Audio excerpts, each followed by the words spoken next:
Welcome back to Good Day State Line. So much of our events have moved online in the wake of the coronavirus pandemic, but that's not always a bad thing. Lori's here from the Winnebago County Health Department to tell us about an upcoming online event we can all be a part of. Good morning, Lori. Good morning. How are you? I'm doing well, thanks. So tell me what you do with the Winnebago County Health Department. Well, I'm actually with Children's Home and Aid. Okay. But we partner with the health department through the Winnebago County Trauma Informed Community Initiative. So there are a number of us in the community that work with health department and various other agencies to help prevent violence, further violence in our community. And so out of that came the Trauma Informed Community Initiative. So we work with a lot of partner agencies to try to bring that to more people in the community. And this initiative started about a year ago, am I right on that? It's been a couple of years probably since it has evolved into what it is now. And so obviously the main topic is, for everyone watching, if they haven't heard someone speak about it before, what is trauma and what does that mean to Rockford? So we define trauma as a psychologically distressing event or series of events that there can be a sense of fear, of terror, of helplessness. When we talk about trauma, we're usually talking about the event or events, the person's experience, and then the longer lasting effects of it.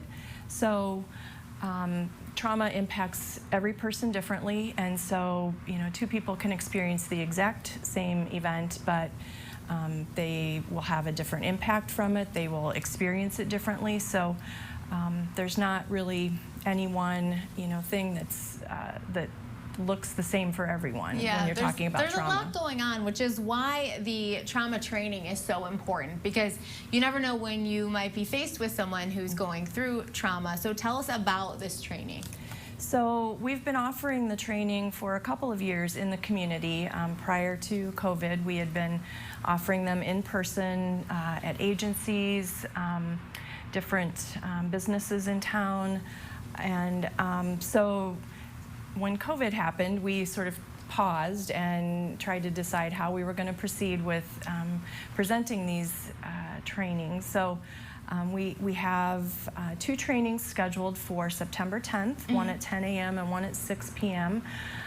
People will need to register ahead of time because they're going to be virtual, and a link will be sent via email so that people can participate. And this is kind of a good opportunity. That's what I was saying when we started talking. Being able to do this online might be opening it up to more people who wouldn't necessarily be able to sign up for a class taking place at 10 a.m.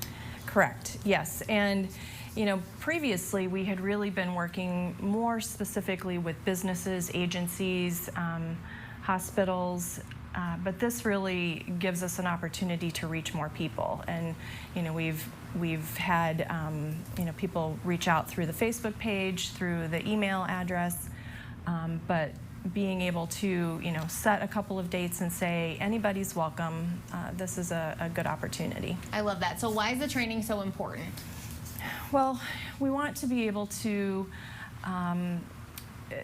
educate the community about trauma and the impact that it has. We want to be able to help people go from thinking what's wrong with you to what's happened to you whenever they encounter somebody who might have experienced trauma. In our community there's domestic violence and children involved in the child welfare system, bullying, homelessness. The pandemic has been traumatic for a lot of people. It causes worry and anxiety and isolation.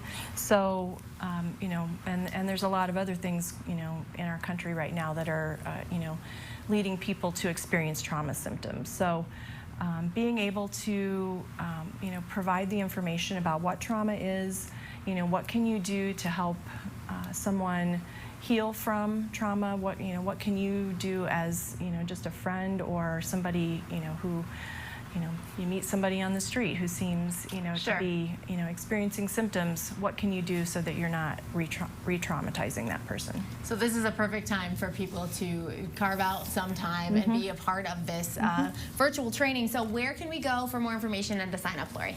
So at the Winnebago County Health Department has a Facebook page. Okay.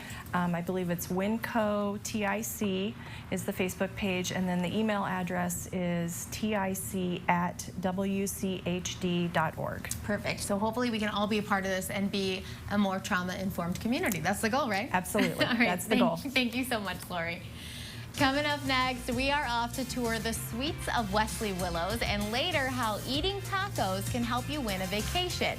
Keep up with anything you might have missed at GoodDayStateline.com. We'll be right back.